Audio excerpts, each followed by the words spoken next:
Hi, everyone. Welcome to 40 Minutes of Faith. My name is Barbara Cox, and I host this weekly podcast to explore God's Word and our relationship with God. I need a little bit of transition time to go from the real world into God's Word. It helps me to focus. So I offer some meditative music for you to just close your eyes for a moment, unless you're driving or operating equipment. I realize that we can't leave the real world behind entirely, but a short pause might be welcome. Our guest will be with us in less than 1 minute.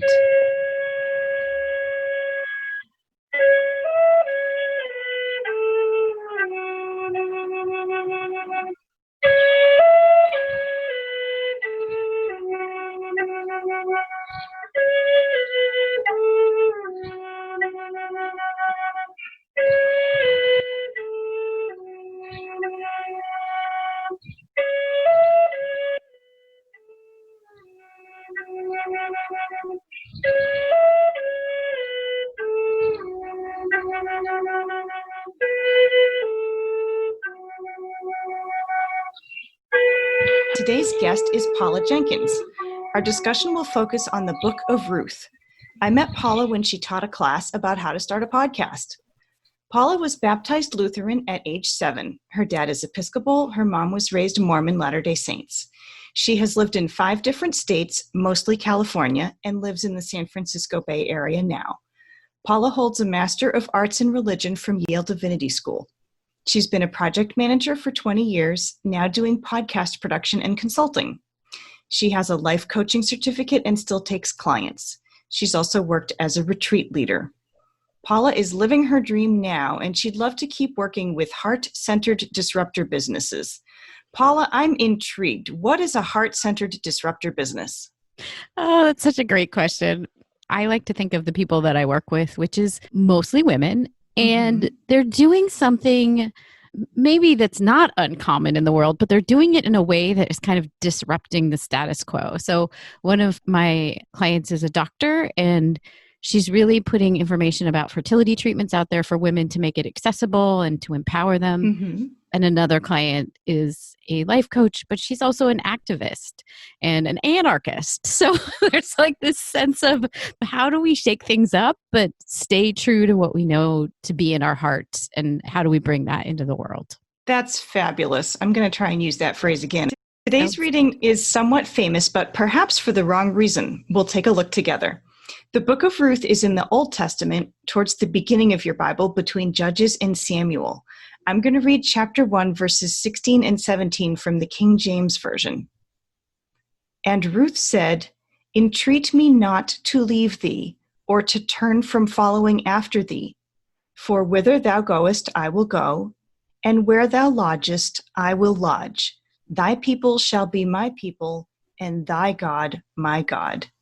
Where thou diest, I will die, and there will I be buried. The Lord do so to me, and more also, if aught but death part thee and me." Paula, I was pleasantly surprised when you said that Ruth is your favorite book in the Bible. What makes this book so special to you? Well, it's a tiny book. It's mostly about a single family. It highlights the stories of women, and I feel like it's so nuanced that it packs a really mighty punch. And it's kind of in a strange place, meaning, like you said, it's right after Judges, and it's hard for anyone to tell if this happened before or after exile. But it gives us this really fascinating view into how families work. And it's a neat, really beautiful marrying, if you will, of family life, the laws of the land, but also this very heart-centered approach about how people embody the laws and the commandments, but how they can play out in real situations. Great. And it's also about women, which is nice because there's lots and lots of men in the Bible and women here and there. I was amazed as I did some research about the Book of Ruth for this episode to see that one of the main characters, Naomi, was from Bethlehem. I recalled vaguely that Ruth was one of Jesus's ancestors, but I forgot about the Bethlehem connection. We have the chance to learn about some tradition during biblical times from this story. Paula, would you summarize Naomi and Ruth's early years for us? Sure, I'd love to. Naomi, best we can tell, is from Bethlehem and she's already an Israelite. So that means she's got a working knowledge, would be the assumption, of the commandments. She is familiar with the Hebrew Bible or the Old Testament, same book, different name. And she has a husband and she has two sons. They travel to Moab, which is where Ruth is from, and both sons choose a wife and marry. Ruth is a Moabite woman, so she is probably not familiar with the laws of the Hebrew Bible or the Old Testament. And so she is finding herself in a space where she's marrying and she's becoming part of a different culture and part of a brand new family. Unfortunately, both Naomi's husband and then Ruth's husband and the other brother all pass away. So the three men in the story all die very early. And it leaves the three women in a very interesting position. The law, as far as Naomi is concerned, says that she, being kind of the lead of the family without a man present, can release the women. And so she tells Ruth and the sister-in-law, you can go and God be with you, but you can go back to your own families. And this is where it gets interesting because Ruth says what you just read, basically. She wants to stay. She loves Naomi. And she even said to her daughters-in-law, go back to each of you to your mother's house. May the Lord deal kindly with you as you have dealt with the dead and with me. So we see Naomi is a caring woman. She's a lovely woman. She wants what's best for each of the daughters-in-law. Yes. And Ruth repays in kindness. That gives me goosebumps every time. Yeah. My study Bible points out that after returning from the exile in Babylon, people were suspicious of foreign women. So because Naomi and her husband traveled to Moab during the famine, and Naomi returned with Ruth to Bethlehem years later, Ruth was considered a foreigner in Naomi's hometown. 2 books in the Old Testament instruct against mixed marriages, and those passages are in Ezra chapters 9 and 10, and in Nehemiah chapter 13. Simultaneously to that faith practice, when someone's husband died, the husband's brother was supposed to marry the widow in order to preserve the family inheritance. If there was no brother, as in this case, then a close male relative could marry the widow. Regular listeners will know that I have never read from the King James Version before, although I treasure some of the verses in it.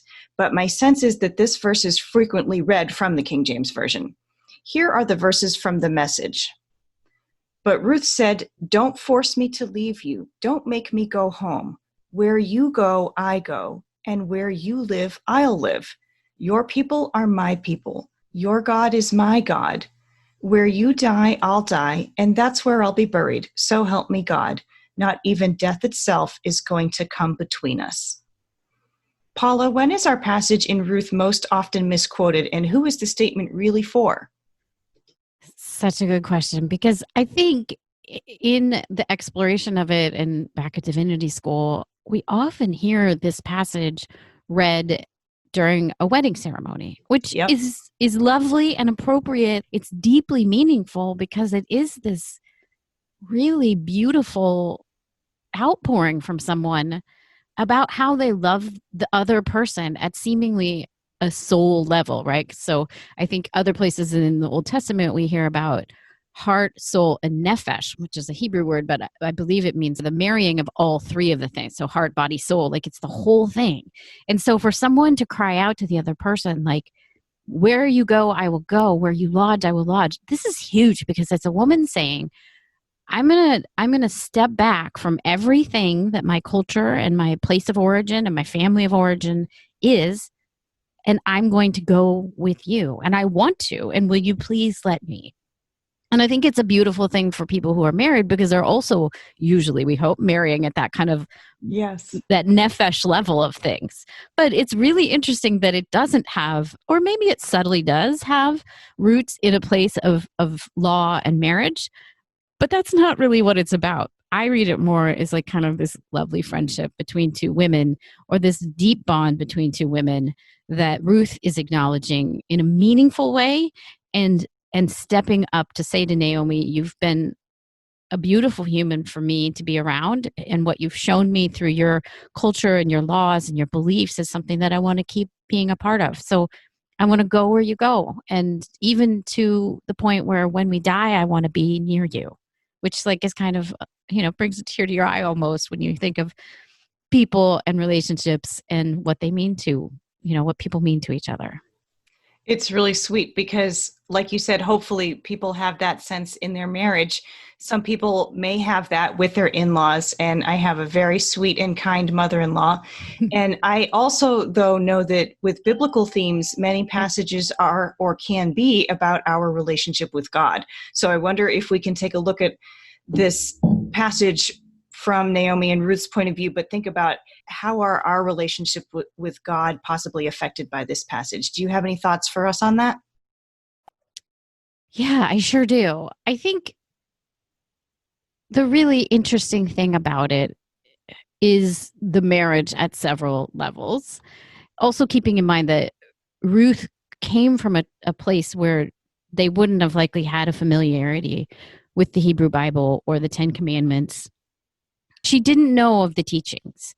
And I feel like one of the things we see it with Moses for sure, we see it with some other really prominent figures in the Old Testament, but that God is trying to reach out to us in whatever way God knows we're going to respond to. So whether that's a burning bush and we notice it and we're like, what's going on here? Or it's maybe something a little more subtle. But I feel like God keeps reaching out to the people in the Old Testament and to us now and saying, hey, I see you, I know you, and I want to have a relationship with you. I don't want you to just follow the laws or the rules that I'm laying down. Sure, I'll tell you what it means to be a good, air quotes, good person and to be in relationship and to follow the commandments and the commitment. But I want to see it. Like, I want to feel this relationship with you. And so I feel like Ruth's saying this to Naomi is also this really interesting, nuanced, and layered way of saying to the reader, this is what a relationship, a loving relationship with someone looks like. Yes, you get that we're going to all follow kind of the same rules as a society, but you also get this heart level thing that comes out. And that's what I feel like is modeling the way that God hopes we will react to God.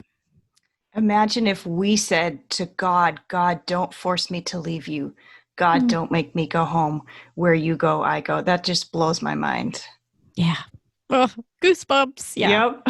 Yep. Wow, that's really great. Another important biblical concept is gleaning, and this comes a little bit later in the Book of Ruth. And what this means is that God instructed people to leave extra grain at the edges of the field for the poor and aliens, according to the book of Leviticus, chapter 19, verses 9 and 10, and chapter 23, verse 22. In the book of Deuteronomy 24:21, the grain was to be left for the alien, orphan, and widow. This was part of the legal welfare system thousands of years ago. This is why Ruth was gathering grain in fields, ending up on the land owned by a man named Boaz. Paula, what are ways that wealthy business and community leaders can show compassion in our times? It dances in that space of what are the laws and what's right. And by that, I mean the traditional sense of righteousness as we see from a loving God. Like, how do you put yourself in that space of doing what's right and being a kind human? I feel like, yes, you're totally right that there's this example here of part of what we do each day should be considering those people who may not have what we have or may not have the privilege that we have. Acknowledge that we do have that either that's by, if it's a business that is able to make money right now during a pandemic, to pay back in some way or stand up for the underserved in some way, and to make sure that even if one can't do that or they cannot afford to do that, that they are looking out for the underserved. And that might be by law. Interesting. Again, we're dancing in the space of law and what's right, but that we all have, I'm struggling with the word because it's not obligation. It's bigger than an obligation, but that part of what we do as a society needs to take into consideration those who are considered, air quotes, the other, which is something also that comes up in the Bible a lot. But how do we bring them into the fold? How do we make it so they can survive? And also, how do we show them a kindness that's way beyond That's right. just providing food, but saying, you know what, you're going to be safe. You're going to be okay. How can I mirror God's message that I know to be true with you who may not feel like it's so true right now? And I'd like to amend that question, because originally I was sort of modeling it. The Bible passage talks about a wealthy landowner who shared the extra grain according to the biblical commandment. But for those of us who don't happen to be wealthy business owners or landowners or community leaders or something like that, do you have any thoughts on how just ordinary people can show a welcome to these specific people that are listed in the Bible, referenced back to these texts, the poor, aliens, the widow, and the orphan? Not aliens from Mars, aliens from other places. Yes. Yeah. It's a similar thing. You know, whether you're a business or someone who is maybe not in a space of having a lot by today's standards, I think it models to us that part of our daily work should include doing things for others in a place that comes from kindness and that comes from a place that is baked into what we do, not out of a sense of obligation, but this is how we operate because we are people who have faith and know what it means to be taken care of. But there's also a piece here because when Ruth is out there gleaning, she's also starting to catch the eye and get noticed by other people in the community. And so I think because there's also this through line throughout the Bible that when people do things that are right and are coming from a heart-centered place and that they're taking care of others often, that they get noticed and are then rewarded in some ways. And I get really, I get a little nervous about using words like reward or whatever, because it always sounds a little too transactional for my tastes. But we see that by putting out the good in the world, good things come back to us. That's okay. In pretty much every episode, I talk about the Lutheran concept of justification and sanctification. So our redemption is a free gift, and we return into the world out of love for God, not to earn points or to try to earn our salvation, because we can never keep the law anyway. So you're all set. Good. Yeah. And so I think that's it. And I think Ruth is showing us, and interestingly, that her roots are not of being an Israelite, so that she is showing kindness as somebody who's new to the community, and that she is trying to live out the things that this community does is almost a point that we can take inspiration from, because it means that anyone is welcome into the community of God, and anyone is welcome to embrace these rules and laws or thoughts and ideas, and that we all of us benefit when we start to embrace things that are good for other people. That's a great point, because here is a really lovely example of someone who is from another place. And yes, on the one hand, there was a commandment to not intermarry, but then at the same time, Ruth ultimately becomes an ancestor of Jesus. So there is that welcome and that redemption. And I don't want to alienate listeners by having this podcast turn into a political hammer, as much as that is tempting to me. Yet our Bible readings clearly talk about both suspicion of foreigners as well as commanding people to take care of the vulnerable, which includes aliens, widows, and orphans. Paula, what are your thoughts on balancing care for each other with financial stewardship of our resources? Well, I think care can come in lots of different ways. And I think that's a really hard one too, of anybody, of a person of faith, especially for people who are training to be in the ministry, because traditionally people who are of faith and their livelihood is around faith are not necessarily some of the higher wage earners in the world, right? So I think taking care of each other from a financial perspective, yes, like I think that should be built into whatever we do at whatever level we can do it. But I also think that it's about sharing the gifts that we have in a way that's meaningful. And so you sharing the message and offering people a way to study Bible and learn more about their faith on a podcast is a sharing of a gift. And it's inviting other people in a way that Naomi invited Ruth in. So I think that's a modeling of something that's really nice and lovely and important. But I also think it goes then from the financial perspective, goes to a global way of, if we are giving what we can, we also owe it to ourselves to get involved and understand maybe what companies that we invest in are doing. Are they Sure. modeling some of this for other people? So I think whether or not we have a lot of financial means ourselves, we can give what we can. We can make sure we're also using our gifts in a smart way. And we can also be really invested in the way that we are participating in the world to make sure that the finances, wherever they're coming from, are going to people that could use help or that are of need. I like what you said, that if we can build it into what we're already doing, then that makes sense and it could bear fruit. Like, I know some people are in a position to be able to give away face masks for free, and some people are selling them, and that's absolutely fine because sometimes financial resources are tight for people. But if sewing is something that you know how to do and you're able to give something away, then that's a generous way of using your gifts where you don't necessarily have to be throwing a lot of cash into a situation. Yeah, I think that's really important. Yeah. And I mean, I know from my own perspective, I generally do look for places where I can either volunteer my time teaching podcasting or something. Like there are ways that you could equate whatever you can do to, like you said, either giving away masks or giving away your time or whatever.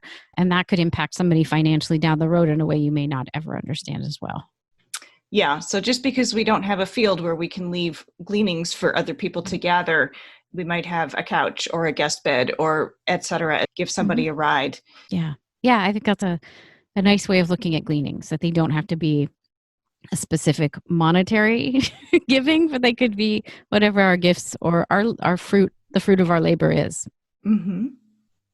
Paula, you mentioned to me another famous Bible verse that you've connected in your mind between our story of Naomi and Ruth and the New Testament, Matthew 27, verse 46. And share with us your thoughts on feeling forsaken and redeemed.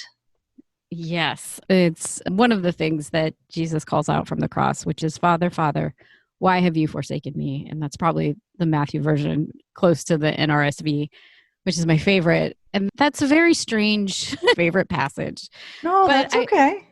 I feel like there's something about the way that Jesus is calling out to his father at that point, right before he's about to die. And he had known all along what his fate would be, why he was here, or at least for quite a while had known it. I love that passage because I think it is the consolidation of everything that he was here to do, which is he saw in one brief second all of the good, all of the bad, and was like, this is painful. And yet here I am. And I agreed to do it. And the only person that could save me is my own father. And so I think there is something about the relationship there, and knowing that we all have a role to play in things, and knowing that the relationship itself is what's important. So when we look at Naomi and Ruth, their relationship is what eventually leads them to a much better place. They left Moab, they went back to Israel, and they both were then set right again. Whether people in today's society like the idea of Ruth goes on to marry Boaz and then she is reinstated as somebody, that's the reward. Whether we like that or not, that's how things worked back then. But we see that then Jesus is reinstated in a place, or maybe it was always there, I guess, but that we see that the redemption and the salvation for someone comes because of the relationship that they have with other people. And in lots of ways, I think we see that, yeah, we're given rules and we're given the right and wrong way. Like it's laid out plainly for us. But when it comes down to things, the heart of all of it is love. And the heart of all of it is, how do we relate to other people? And what do we do with the rules that we're given? And so Ruth chose, she could have gone back. Her sister-in-law went back to her mother and her family. And we don't know what her fate was. But what we do know is that somebody that chose to follow the rules as they'd been laid out and then chose to choose love, then the reward that we see is that she is the grandmother of David, and it puts her in the maternal line of Jesus. And so that's impressive. Like that says something. Like this is a person that we want to seek out and see as an example of a marriage in many ways, and a marriage of the law and the love that she is an example of. So it's possible that Naomi and Ruth felt forsaken. It doesn't specifically say that, but you might. It sounds like there was a lot of death and uncertainty and things like that. It appears that they were redeemed in more ways than one, but just in kind of even an obvious way of returning to a place and having a life beyond that and a good life beyond that. And then some of us may feel forsaken at times, and some of us may feel like redemption is a long time in coming. It's a marathon, not a sprint. And I don't say that to sound like a platitude or something like that. Sometimes the suffering or feeling forsaken feels eternal. But that's really profound. Thank you for sharing that. I don't mean to sort of leave Ruth too soon. Is there anything about the Book of Ruth or this connection with Matthew in the New Testament that you'd like to explore a little more? I know Naomi and Ruth both use the word bitter right before Ruth says to Naomi she wants to stay with her. So I think you are correct in saying that they did feel at least that they had been beaten down in some way by what's happened in their lives. And I think that's an interesting example for all of us, even right now, that we can see that maybe we do feel a little bitter. Maybe we do feel a little forsaken by the events of the world, by the leadership of our country, whatever it is. Again, not to lean into the political too much, but I think there is a message here of when you look at the laws and the rules that maybe we don't even feel that much a part of sometimes, but we could go back to the Bible and see what they are. And then we lean into the heart-centeredness of it or the love of it, that it puts us in a place that is what makes God happy, right? Like that's what God is asking us to join God in, is that relationship and that space of holding room for the rules and for the heart part of it. And I think that's part of why I love Ruth so much. Sure. And love of each other as well, which is exemplified in this story in several different ways. I feel like we've really talked a lot about love. And on the flip side of that, I'm wondering, where in the Book of Ruth is there fear? That's a really good question. I think there's the implied fear of we don't know what might happen to us. And Naomi, for sure, is in a foreign land to herself. So she chooses to go back home. Now, we don't really know what motivates that. Some of it could be, I don't know what I would do with myself out here in foreign lands. And I would interpret that like, I don't know how I would make a living, or I don't know anybody really here. So it's time to go home. And so I don't know if there's really that fear so much. I feel like they really embrace the love side of it, which I feel like are opposite motivators in any story. And it's not always fair to place our own imaginings into someone else's life, but that makes sense. I'm somewhere where I am new to, so how am I going to make this happen? Or then I'm going to go somewhere. Ruth was going somewhere where she didn't know anybody, but you're right that the love seemed to outweigh that. And there may have been fear of foreigners in Bethlehem. I got that impression from the commentary. Mm-hmm.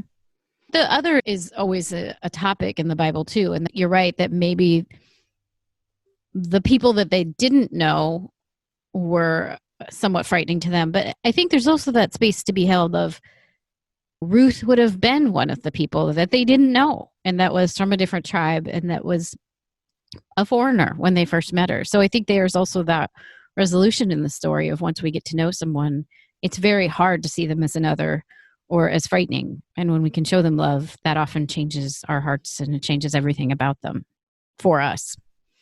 Well said. Thank you. Mm-hmm. One of my professors always asks whose voice is missing. And sometimes I don't really notice whose voice is missing. So I'd love to share that question with you in case you can see something that I might not be seeing in this story. Well, I think Ruth's extended family's voice is missing. Sure. We don't know how her parents may have felt about her marrying, presumably to them, a foreigner, right? Which is kind of a fascinating thing. And we don't hear that much of the other sister-in-law. And maybe that's a very similar story.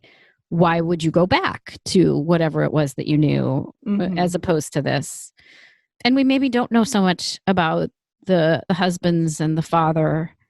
But I think that's in a way refreshing because oftentimes in the Bible and in many narratives, we hear all about the male perspective. Exactly. And so I think it's really interesting that this author and the people that chose to keep the book in the Bible itself have left room for there to be more of the women's story and the women's voice, and to hold some space for that.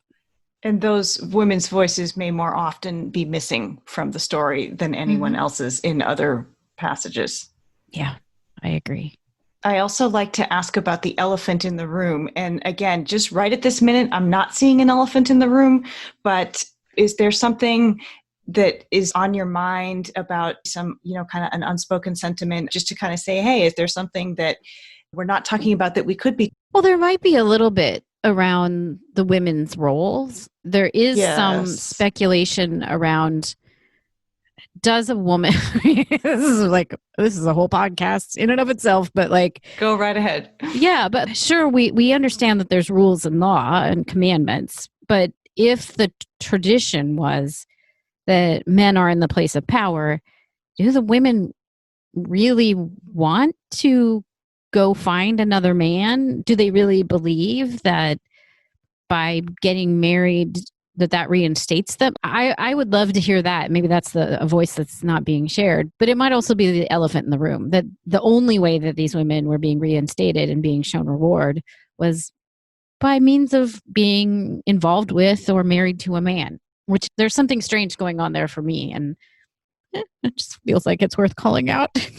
I really appreciate that, because there's also the New Testament question posed to Jesus about if a husband dies and the woman marries the brother and that brother dies and the widow marries the next brother and there were 7 brothers, and then in heaven, who is she married to? And Jesus is like, that is really not the point at all. Please correct me if I'm wrong, Paula. That's my super short summary of what I recall him saying about that. Yes. I'd rather in this day and age be able to, God forbid, should that ever happen, have a choice and not be like, okay, here's brother number 1 and next in line is brother number 2. Right. According to the laws of the culture at the time. Well, and it is interesting that Jesus said that's not even the point. I often wonder, has Jesus entered the scene with an enlightened, well, always he has, but with an enlightened way of thinking, which is, hey, you guys, you were so preoccupied by all those rules. What's going on? You're being so cut and dry with all this. Maybe that is the elephant in the room of yeah, it's a great story. And yes, she did the right thing and she followed her heart. But maybe even if we asked Jesus, would he apply what you referenced to this scenario as well? I wonder. And I fervently hope that those customs were in place to care for vulnerable people. So hypothetically, the culture was, what else is this woman going to do? Because that was one of the reasons that I learned for speaking against divorce is, what is an unmarried woman going to do to put food on the table? Right. Yeah. So I just hope that the initial intention was care, that she wouldn't be abandoned in the street begging or worse. Yeah. So, but still, from our point of view, that it seems kind of strange to me. Yeah. Of, well, I just have to do this because I don't have any other choice if I'm going to go along with the custom. Yeah. And I think that follows for most of what Ruth did too with Naomi. She wants to be with her because of a sense of care and concern almost, and an appreciation. So yeah, I think that works. Sounds like she was one of the early feminists in the Bible, and many of the women leaders may have been. I never looked at it from that perspective before. I'm wondering, I should go learn more about Miriam, and we know about some of the women in the New Testament too. Go ahead, Paula.